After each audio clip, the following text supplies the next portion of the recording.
મારા વ્હાલા દેશવાસીઓ, નમસ્કાર. મન કી બાતના વધુ એક એપિસોડમાં આપ સૌ સાથે જોડાઈને આનંદ થાય છે. હમણાં થોડા સમયથી ચૂંટણીની ભાગદોડ રહી છે, પરંતુ તમારા પત્રો અને સંદેશાઓના માધ્યમથી આપણે દેશ અને દેશવાસીઓની ઉપલબ્ધિઓ પર એકબીજા સાથે આપણી ખુશીઓ વહેંચી પણ છે. આ વખતે મન કી બાતની શરૂઆત દેશની આવી જ એક બહુ મોટી ઉપલબ્ધિથી કરીએ છીએ. મિત્રો, ભારતે વિજ્ઞાનને હંમેશા દેશની પ્રગતિ સાથે જોડીને જોયું છે. આ જ વિચાર સાથે આપણા વૈજ્ઞાનિકો સિવિલ ન્યુક્લિયર પ્રોગ્રામને આગળ વધારી રહ્યા છે. તેમના પ્રયાસોથી આ કાર્યક્રમ રાષ્ટ્ર નિર્માણમાં મહત્વપૂર્ણ યોગદાન આપી રહ્યો છે. આનાથી આપણી ઇન્ડસ્ટ્રીયલ ગ્રોથને, એનર્જી સેક્ટરને, હેલ્થકેર સેક્ટરને ઘણો લાભ થયો છે. ખેતીવાડીથી લઈને આધુનિક ઇનોવેટર્સને પણ ભારતના સિવિલ ન્યુક્લિયર પ્રોગ્રામે ઘણી મદદ કરી છે. મિત્રો, થોડા દિવસ પહેલા આપણા ન્યુક્લિયર સાયન્ટિસ્ટે વધુ એક મોટી ઉપલબ્ધિથી ભારતનું ગૌરવ વધાર્યું છે. તમિલનાડુના કલ્પક્કમમાં ફાસ્ટ બ્રીડર રિએક્ટરે ક્રિટિકેલિટી હાંસલ કરી લીધી છે. ખરેખર ક્રિટિકેલિટી એ સ્ટેજ છે જેમાં રિએક્ટર પહેલીવાર સેલ્ફ સસ્ટેનિંગ ન્યુક્લિયર ચેઇન રિએક્શનમાં સફળતા મેળવે છે. આ સ્ટેજનો અર્થ છે રિએક્ટરનું ઓપરેશન ફેઝમાં પહોંચવું. ભારતની ન્યુક્લિયર એનર્જી જર્નીમાં એક ઐતિહાસિક માઇલસ્ટોન છે. અને મોટી વાત એ પણ છે કે પરમાણુ રિએક્ટર સંપૂર્ણપણે સ્વદેશી ટેકનિકથી નિર્મિત છે. મિત્રો, આ બ્રીડર રિએક્ટર કેમ કહેવાય છે? તેની પાછળ પણ એક કારણ છે. આ એક એવી સિસ્ટમ છે જે ઉર્જાના ઉત્પાદનની સાથે સાથે ભવિષ્ય માટે નવું ઈંધણ પણ પોતે જ તૈયાર કરે છે. મિત્રો, મને માર્ચ 2024નો એ સમય પણ યાદ છે જ્યારે હું કલ્પક્કમમાં રિએક્ટરની કોર લોડિંગનો સાક્ષી બન્યો હતો. હું તે સૌને અભિનંદન આપું છું જેમણે ભારતના પરમાણુ કાર્યક્રમમાં પોતાનું અમૂલ્ય યોગદાન આપ્યું છે. દેશવાસીઓનું જીવન બહેતર અને સરળ બનાવવા માટે તેમનો આ પ્રયાસ ખૂબ જ પ્રશંસનીય છે. આનાથી વિકસિત ભારતના આપણા સંકલ્પને પણ એક નવી ઉર્જા મળશે. મારા મિત્રો દેશવાસીઓ, મન કી બાતમાં આજે હું એક એવી શક્તિની વાત કરવા માંગુ છું જે અદ્રશ્ય છે, પરંતુ જેના વિના આપણું જીવન એક પળ પણ ન ચાલે. આ જ તાકાત ભારતને આગળ વધારી રહી છે. આ આપણી પવન શક્તિ છે. આપણા પ્રાચીન ગ્રંથોમાં કહેવામાં આવ્યું છે, વાયુર્વા ઇતિ વ્યષ્ટિઃ વાયુર્વૈ સમષ્ટિઃ. અર્થાત વાયુ માત્ર એક તત્વ નથી, તે જીવનની ઊર્જા છે. આ સમષ્ટિની શક્તિ છે. મિત્રો, આજે આ જ પવન શક્તિ ભારતના વિકાસની નવી ગાથા લખે છે. ભારતે તાજેતરમાં જ પવન ઉર્જા એટલે કે વિન્ડ એનર્જીમાં મોટી ઉપલબ્ધિ હાંસલ કરી છે. હવે ભારતની વિન્ડ એનર્જી જનરેશન કેપેસિટી 56 ગીગાવોટથી વધુ થઈ ગઈ છે. છેલ્લા એક વર્ષમાં જ લગભગ 6 ગીગાવોટ નવી ક્ષમતા ઉમેરાઈ છે. વિન્ડ એનર્જીમાં ભારત ઝડપથી આગળ વધી રહ્યું છે અને દુનિયા પણ આપણી તરફ જોઈ રહી છે. મિત્રો, આજે ભારત વિન્ડ એનર્જી કેપેસિટીમાં દુનિયામાં ચોથા સ્થાને છે. આ આપણા એન્જિનિયરોની મહેનત છે. આ આપણા યુવાનોનો પરિશ્રમ છે. આ દેશની સામૂહિક ઈચ્છાશક્તિનું પ્રતીક છે. મિત્રો, ગુજરાત, તમિલનાડુ, મહારાષ્ટ્ર, રાજસ્થાન, દેશના અનેક રાજ્યો આ સેક્ટરમાં પોતાનો પરચમ લહેરાવી રહ્યા છે. ગુજરાતના કચ્છ, પાટણ, બનાસકાંઠા જેવા વિસ્તારોમાં જ્યાં પહેલા માત્ર રણ પ્રદેશ નજરે ચડતો હતો, આજે ત્યાં મોટા રિન્યુએબલ એનર્જી પાર્ક બની રહ્યા છે. તેનો લાભ યુવાનોને મળી રહ્યો છે, નવા અવસર બની રહ્યા છે. નવી સ્કિલ વિકસિત થઈ રહી છે, રોજગારના નવા રસ્તા ખુલી રહ્યા છે. મિત્રો, ભારતના વિકાસ માટે સૌર અને પવન ઉર્જા જરૂરી છે. આ માત્ર પર્યાવરણની વાત નથી, આ આપણા ભવિષ્યની સુરક્ષા છે. આમાં આપણા સૌની ભૂમિકા છે. આપણે વીજળી બચાવવાની છે, આપણે સ્વચ્છ ઉર્જા, ક્લીન એનર્જી અપનાવવાની છે. દેશમાં દરેક સ્તરે આવા પ્રયાસો જરૂરી છે, કારણ કે એનાથી જ મોટો બદલાવ આવે છે. મિત્રો, મે મહિનાની શરૂઆત એક પાવન અવસર સાથે થવા જઈ રહી છે. થોડા જ દિવસોમાં આપણે બુદ્ધ પૂર્ણિમા ઉજવીશું. હું આપ સૌ દેશવાસીઓને મારી અગ્રીમ શુભકામનાઓ પાઠવું છું. ભગવાન ગૌતમ બુદ્ધનો જીવન સંદેશ આજે પણ એટલો જ પ્રાસંગિક છે. તેમણે આપણને શીખવ્યું છે કે શાંતિ આપણી અંદરથી શરૂ થાય છે. તેમણે જણાવ્યું છે કે સ્વયં પર વિજય સૌથી મોટો વિજય હોય છે. આજે દુનિયા જે પ્રકારના તણાવો અને સંઘર્ષોમાંથી પસાર થઈ રહી છે, આવા સમયમાં બુદ્ધના વિચારો વધુ મહત્વના બની ગયા છે. મિત્રો, દક્ષિણ અમેરિકાના ચીલીમાં એક સંસ્થા ભગવાન બુદ્ધના વિચારોને આગળ વધારી રહી છે. લદ્દાખમાં જન્મેલા ડ્રપોન ઉજેર રિમ્પોચેના માર્ગદર્શનમાં કામ થઈ રહ્યું છે. આ સંસ્થા ધ્યાન અને કરુણાને લોકોના જીવન સાથે જોડે છે. કોચીગુઆઝ ઘાટીમાં બનેલો સ્તૂપ લોકોને શાંતિનો અનુભવ કરાવે છે. ખરેખર આ જોઈને ગર્વ થાય છે. ભારતની પ્રાચીન ધારા દુનિયા સુધી પહોંચી રહી છે. દૂર દૂરના લોકો પણ તેની સાથે જોડાઈ રહ્યા છે. મિત્રો, બૌદ્ધ પરંપરા આપણને પ્રકૃતિ સાથે જોડાવાનું પણ શીખવે છે. ભગવાન બુદ્ધને જ્ઞાન એક વૃક્ષ નીચે મળ્યું હતું. પ્રકૃતિ આપણા જીવનનું અભિન્ન અંગ છે. દેશમાં પણ આવા પ્રયાસો થઈ રહ્યા છે. કર્ણાટકમાં કર્મા મોનેસ્ટ્રી તેનું સારું ઉદાહરણ છે. આ મઠ એક જીવંત વનક્ષેત્ર છે, જે 100 એકરમાં ફેલાયેલું છે.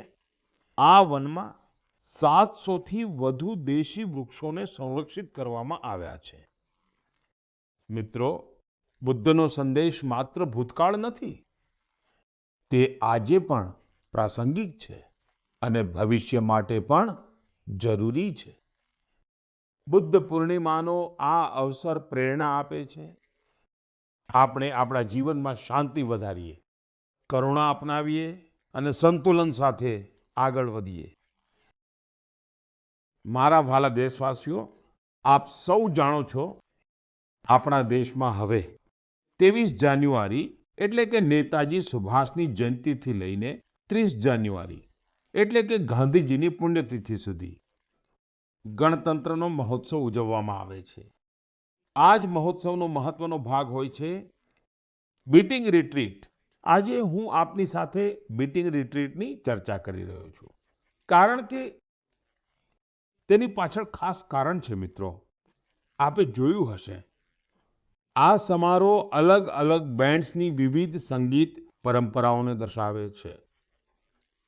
છેલ્લા કેટલાક વર્ષોથી એમાં ભારતીય સંગીતનો સમાવેશ વધ્યો છે અને આ દેશના લોકોને પણ ખૂબ ગમી રહ્યું છે. આ વર્ષની બીટિંગ રિટ્રીટ સેરેમની પણ ખૂબ યાદગાર રહી હતી. એરફોર્સ, આર્મી, નેવી અને સીએપીએફના બેન્ડ્સે ખૂબ જ સારો પરફોર્મન્સ આપ્યો. મિત્રો, શાનદાર મ્યુઝિકની સાથે સાથે જાનદાર ફોર્મેશનનો આ કાર્યક્રમ સૌનું ધ્યાન ખેંચે છે. એરફોર્સ બેન્ડે સિંદૂર ફોર્મેશન બનાવ્યું, નેવલ બેન્ડે મત્સ્ય યંત્ર ફોર્મેશન બનાવ્યું, તો આર્મી બેન્ડના પરફોર્મન્સમાં વંદે માતરમના 150 વર્ષ અને ક્રિકેટમાં ભારતની સફળતાને પણ દર્શાવવામાં આવી હતી. મિત્રો, બીટિંગ રિટ્રીટ પતી ગયા પછી આ બધી મહેનત, આ ઉપલબ્ધિ ધીરે ધીરે ઓझल થઈ જતી હતી, પણ હવે આના માટે ખૂબ જ સારો પ્રયાસ થયો છે. બીટિંગ રિટ્રીટનું મ્યુઝિક પહેલીવાર વેવ્સ ઓટીટી પર પણ ઉપલબ્ધ છે. આવનારા સમયમાં આ બીજા પ્લેટફોર્મ્સ પર પણ ઉપલબ્ધ થશે. તમે એને જરૂર સાંભળજો. તમને આપણી આર્મ્ડ ફોર્સિસ અને તેમની પરંપરાઓ પર ખૂબ ગર્વ થશે. મિત્રો, છેલ્લા કેટલાક વર્ષોમાં દેશના અલગ અલગ ભાગોમાંથી પ્રકૃતિના સંરક્ષણની પ્રેરક વાર્તાઓ સામે આવી છે. આ વાર્તાઓ આપણને આશા આપે છે અને ગર્વથી ભરી દે છે. હું મન કી બાતના શ્રોતાઓ સાથે અમુક ઉદાહરણો વહેંચવા માંગુ છું. આ સાંભળીને તમારું મન પ્રસન્ન થઈ જશે.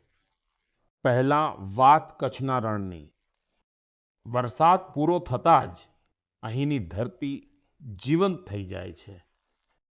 દર વર્ષે લાખો ફ્લેમિંગો અહીં આવે છે. આખો વિસ્તાર ગુલાબી રંગથી રંગાઈ જાય છે. એટલા માટે આને ફ્લેમિંગો સિટી કહેવામાં આવે છે. આ પક્ષીઓ અહીં જ માળા બાંધે છે અને પોતાના બચ્ચાને મોટા કરે છે. કચ્છના લોકો એમને લાખાજીના બારાતી કહે છે. હવે લાખાજીના બારાતી કચ્છમાં પર્યાવરણ સંરક્ષણના ખૂબ સુંદર પ્રતીક બની ગયા છે. મિત્રો, બીજો કિસ્સો માણસ અને વન્યજીવોના સહયોગનો છે અને આ ઉત્તર પ્રદેશનો છે. અહીંના તરાઈ વિસ્તારોમાં પાકની લણણી સમયે હાથીઓના ટોળા ગામ તરફ આવે છે. આનાથી ટકરાવની આશંકા વધે છે. પરંતુ હવે યુપીમાં પણ ગજમિત્ર જેવા પ્રયાસો શરૂ થયા છે. ગામના લોકો જ ટીમ બનાવીને હાથીઓ પર નજર રાખે છે. તેઓ સમયસર લોકોને સતર્ક કરે છે. આનાથી ટકરાવ ઓછો થઈ રહ્યો છે અને લોકોમાં ભરોસો વધી રહ્યો છે. મિત્રો, મધ્ય ભારતમાંથી પણ એક સારા સમાચાર આવ્યા છે. છત્તીસગઢમાં બ્લેક બક એટલે કે કાળિયાર ફરીથી દેખાવા લાગ્યા છે. એક સમયે એમની સંખ્યા ખૂબ જ ઓછી થઈ ગઈ હતી, પરંતુ સતત પ્રયાસો થયા અને સંરક્ષણ વધારવામાં આવ્યું. આજે એ ફરીથી ખુલ્લા મેદાનોમાં દોડતા નજરે પડે છે. આ આપણા ખોવાઈ રહેલા વારસાની વાપસી છે. આવી જ આશા ગ્રેટ ઇન્ડિયન બસ્ટર્ડ એટલે કે ઘોરાડના સંરક્ષણમાં પણ દેખાઈ રહી છે. આ પક્ષી આપણા રણ પ્રદેશોની ઓળખ ગણાતું હતું, પરંતુ એક સમયે એની સંખ્યા ખૂબ જ ઓછી રહી ગઈ હતી. સ્થિતિ એ હતી કે પક્ષી લુપ્ત થવાની અણી પર પહોંચી ગયું હતું. પરંતુ હવે એના સંરક્ષણ માટે મોટું અભિયાન ચાલી રહ્યું છે. વૈજ્ઞાનિક પદ્ધતિઓ અપનાવવામાં આવી રહી છે. પ્રજનન કેન્દ્રો બનાવવામાં આવ્યા છે અને હવે નવા જીવનની શરૂઆત દેખાઈ રહી છે. મિત્રો, પ્રકૃતિ અને માનવ અલગ નથી. આપણે એકબીજાના સાથી છીએ. જ્યારે આપણે પ્રકૃતિને સમજીએ છીએ, એનું સન્માન કરીએ છીએ અને એની સાથે મળીને ચાલીએ છીએ, તો પરિવર્તન સ્પષ્ટ દેખાય છે. આજે આ જ પરિવર્તન દેશના ખૂણે ખૂણેથી નવી આશા બનીને સામે આવી રહ્યું છે. મારા મિત્રો દેશવાસીઓ, નોર્થ ઈસ્ટ આપણા સૌના માટે અષ્ટલક્ષ્મી છે. અહીં ભરપૂર ટેલેન્ટ છે અને નોર્થ ઈસ્ટની પ્રાકૃતિક સુંદરતા પણ સૌનું ધ્યાન ખેંચે છે. મન કી બાતમાં પણ આપણે અવારનવાર નોર્થ ઈસ્ટના લોકોની ઉપલબ્ધિઓ પર ચર્ચા કરતા આવ્યા છીએ. આજે આવી જ એક વધુ ઉપલબ્ધિની હું આપની સાથે ચર્ચા કરીશ અને એ છે બેમ્બુ સેક્ટરમાં નોર્થ ઈસ્ટની સફળતા. મિત્રો, જે ચીજને ક્યારેક બોજ તરીકે જોવામાં આવતી હતી, એ આજે રોજગાર, કારોબાર અને ઇનોવેશનને નવી ગતિ આપી રહી છે. આપણી માતાઓ, બહેનો એની સૌથી મોટી લાભાર્થી છે. આપને એ જાણીને નવાઈ લાગશે કે બેમ્બુની પરિભાષા બદલી દેવાથી કેટલું મોટું પરિવર્તન આવ્યું છે. મિત્રો, અંગ્રેજોના બનાવેલા કાયદા પ્રમાણે બેમ્બુને વૃક્ષ તરીકે પરિભાષિત કરવામાં આવ્યો હતો અને એની સાથે જોડાયેલા નિયમો ખૂબ જ કડક હતા. ક્યાંય પણ બેમ્બુને લઈ જવો ખૂબ જ મુશ્કેલ હતો. એવામાં અહીંના લોકો વાંસ સાથે જોડાયેલા કામ ધંધાથી દૂર થતા ગયા. મિત્રો, વર્ષ 2017માં કાયદામાં ફેરફાર કરીને અમે બેમ્બુને વૃક્ષની કેટેગરીમાંથી બહાર કર્યો, જેના પરિણામો સૌની સામે છે. આજે સમગ્ર નોર્થ ઇસ્ટમાં બેમ્બુ સેક્ટર ફાલી ફૂલી રહ્યું છે. લોકો સતત ઇનોવેશન કરીને એમાં વેલ્યુ એડિશન કરી રહ્યા છે. મિત્રો, ત્રિપુરાના ગોમતી ડિસ્ટ્રિક્ટના બિજોય સૂત્રધાર અને સાઉથ ત્રિપુરાના પ્રદીપ ચક્રવર્તી, તેમની જ વાત કરી રહ્યા છીએ. તેમણે નવા કાયદાઓને પોતાના માટે એક મોટી તકના રૂપમાં જોયા. પછી તેમણે પોતાના કામને ટેકનોલોજી સાથે જોડ્યું. આજે તેઓ પહેલા કરતા ક્યાંય વધુ સારું અને ક્યાંય વધુ વાંસના ઉત્પાદનો બનાવી રહ્યા છે. નાગાલેન્ડના દિમાપુર અને આસપાસના વિસ્તારોમાં અનેક એવા સેલ્ફ હેલ્પ ગ્રુપ્સ છે, જેમણે બેમ્બુ સાથે જોડાયેલા ફૂડ પ્રોડક્ટ્સમાં વેલ્યુ એડિશન કર્યું છે. ત્યાં ખોરોલો ક્રિએટિવ ક્રાફ્ટ જેવી ટીમો પણ છે, જે વાંસના ફર્નિચર અને હેન્ડીક્રાફ્ટ પર કામ કરી રહી છે. મિત્રો, મિઝોરમના મામિત જિલ્લામાં એવી ટીમો છે, જે વાંસના ટિશ્યુ કલ્ચર અને પોલી હાઉસ મેનેજમેન્ટ પર કામ કરી રહી છે. મને સિક્કિમમાં ગંગટોકની નજીક લાગ સ્થળ બામ્બુ એન્ટરપ્રાઇઝ ટીમ વિશે પણ જાણવા મળ્યું છે. આ બેમ્બુમાંથી હેન્ડીક્રાફ્ટ, અગરબત્તી સ્ટિક્સ, ફર્નિચર અને ઇન્ટિરિયર ડેકોર આઇટમ્સ બનાવે છે. મિત્રો, મેં અહીં થોડાક જ ઉદાહરણો આપ્યા છે. દેશમાં બેમ્બુ સેક્ટરની સફળતાની આ યાદી ઘણી લાંબી છે. હું આપ સૌને આગ્રહ કરીશ કે નોર્થ ઇસ્ટનું કોઈ ને કોઈ વાંસનું ઉત્પાદન જરૂર ખરીદો. આપ તેને ગિફ્ટના રૂપમાં પણ આપી શકો છો. આપના આ પ્રયાસથી તે લોકોનો ઉત્સાહ વધશે, જે બેમ્બુ પ્રોડક્ટને બનાવવામાં પોતાનો પરસેવો પાડે છે. મારા મિત્રો દેશવાસીઓ, ઝડપથી બદલાતા આ સમયમાં ટેકનોલોજી આપણા જીવનનો બહુ મોટો હિસ્સો બની ગઈ છે. આજે આપણે આપણા ભૂતકાળને વર્તમાન સાથે જોડવામાં પણ ટેકનોલોજીનો કમાલ જોઈ રહ્યા છીએ. આ દિશામાં તાજેતરમાં જ એક એવું ડેવલપમેન્ટ થયું છે, જેનાથી શિક્ષણ સાથે જોડાયેલા લોકો અને ઇતિહાસમાં રુચિ રાખનારા બહુ ખુશ થયા છે. મિત્રો, થોડા દિવસ પહેલા જ નેશનલ આર્કાઇવ્સ ઓફ ઇન્ડિયાએ એક વિશેષ પોર્ટલ પર એક અનોખો ડેટાબેઝ શેર કર્યો છે. આ સંસ્થાએ 20 કરોડથી પણ વધુ અમૂલ્ય દસ્તાવેજોને ડિજિટાઇઝ કરીને સાર્વજનિક કર્યા છે. તેમાંથી કેટલાક તો બહુ જ રસપ્રદ છે. 7મી શતાબ્દીની ગિલગિત પાંડુલિપિઓ ભોજપત્ર પર લખેલી છે. અહીં આપને 8મી સદીનો એક રસપ્રદ ગ્રંથ શ્રી ભુવાલય પણ જોવા મળશે.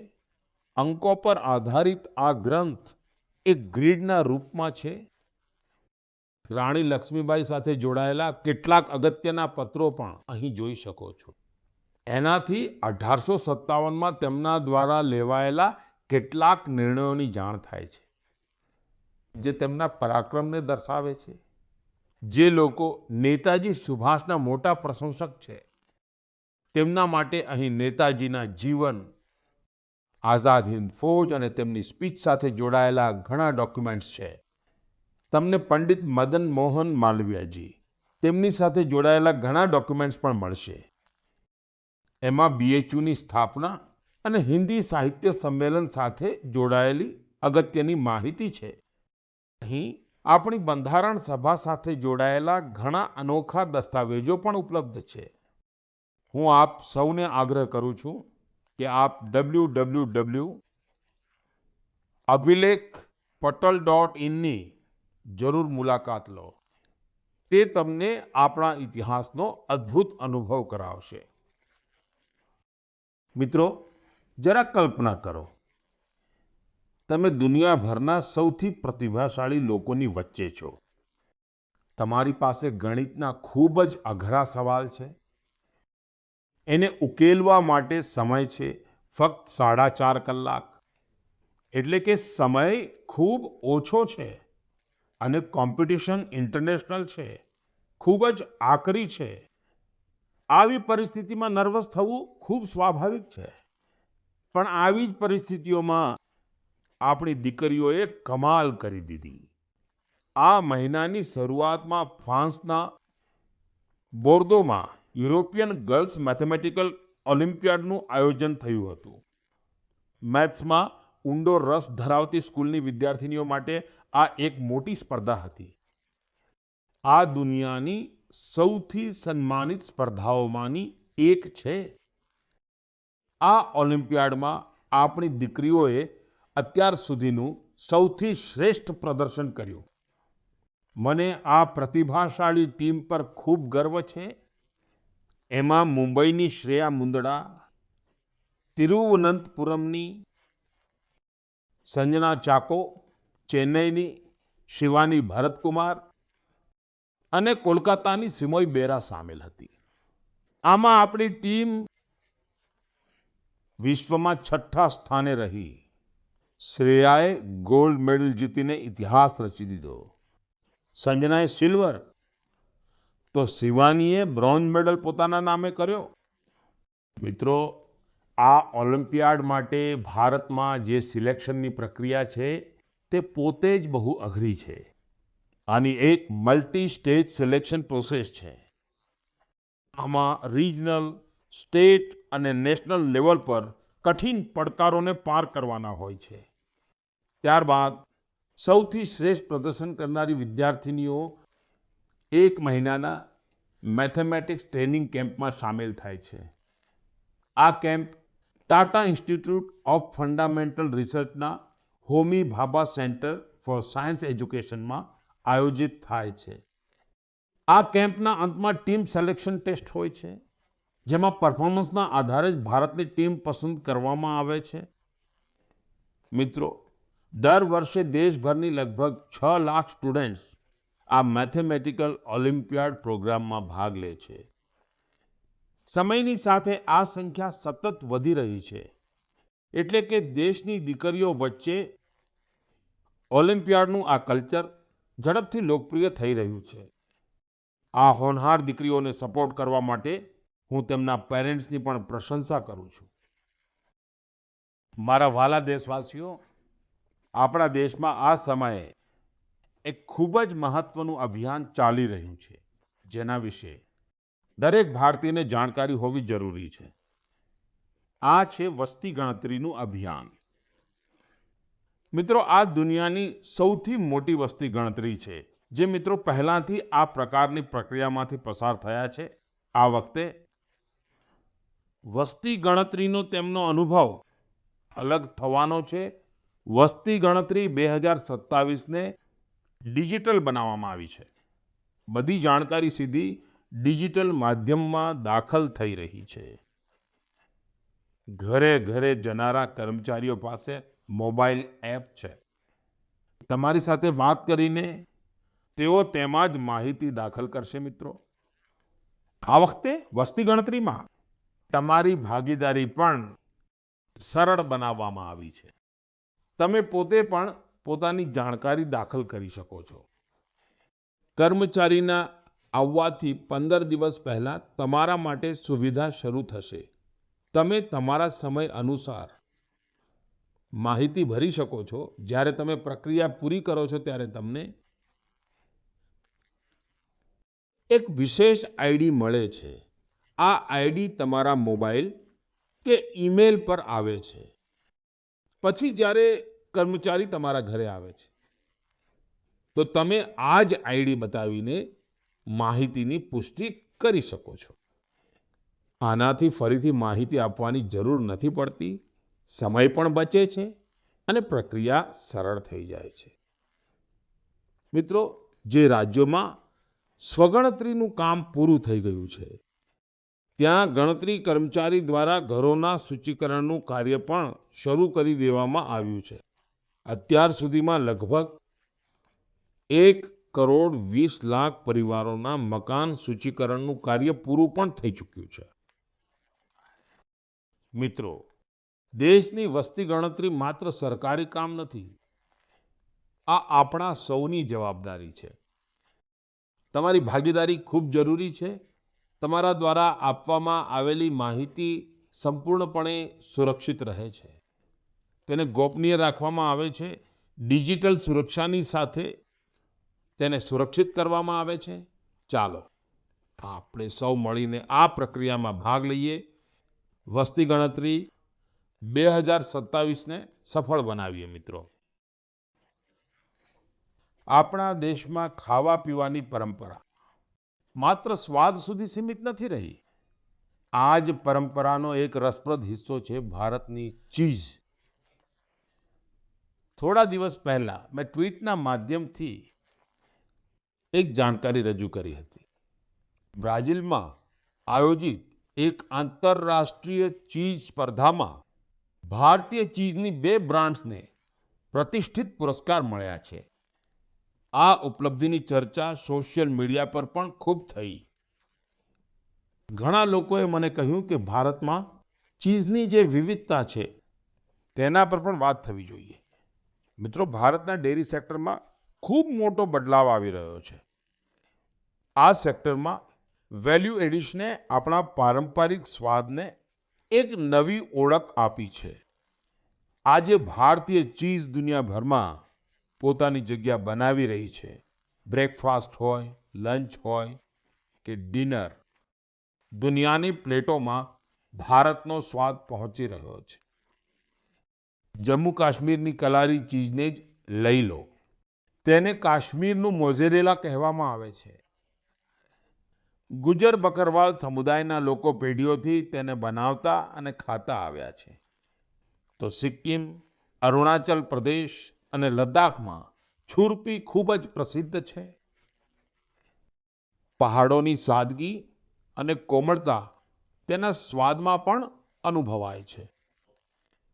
આ ચીઝની ખાસ વાત એ છે કે તેને યાકના દૂધમાંથી બનાવવામાં આવે છે. મિત્રો, મહારાષ્ટ્ર અને ગુજરાતમાં ટોપલીનું પનીર, જેને સુરતી ચીઝ પણ કહેવામાં આવે છે, તે પણ પોતાની એક અલગ ઓળખ ધરાવે છે. મેં અહીં માત્ર અમુક નામ લીધા છે, પરંતુ આપણા દેશમાં સ્વાદની આ દુનિયા ખૂબ જ વ્યાપક છે. આજે આ પરંપરાને નવી તાકાત મળી રહી છે. અનેક ભારતીય કંપનીઓ આ ક્ષેત્રમાં રોકાણ કરી રહી છે. આધુનિક ટેકનિક આવી રહી છે, વધુ સારું પેકેજિંગ થઈ રહ્યું છે અને આપણી પ્રોડક્ટ્સ વર્લ્ડ સ્ટાન્ડર્ડની સાથે આગળ વધી રહી છે. આનું જ પરિણામ છે કે ભારતીય ચીઝ હવે દેશની સીમાઓમાંથી બહાર નીકળીને દુનિયાના બજારો અને રેસ્ટોરન્ટ સુધી પહોંચી રહી છે. આજે આપણે લોકલથી ગ્લોબલની વાત કરીએ છીએ, તેમાં ભારતીય ચીઝનું ઉદાહરણ આપણને આગળની દિશા બતાવે છે. મને વિશ્વાસ છે કે ભારતનો સ્વાદ, ભારતની પરંપરા અને ભારતની ગુણવત્તા દુનિયાના લોકોને એક નવો અનુભવ આપશે અને ભારત સાથે એક નવું જોડાણ પણ બનાવશે.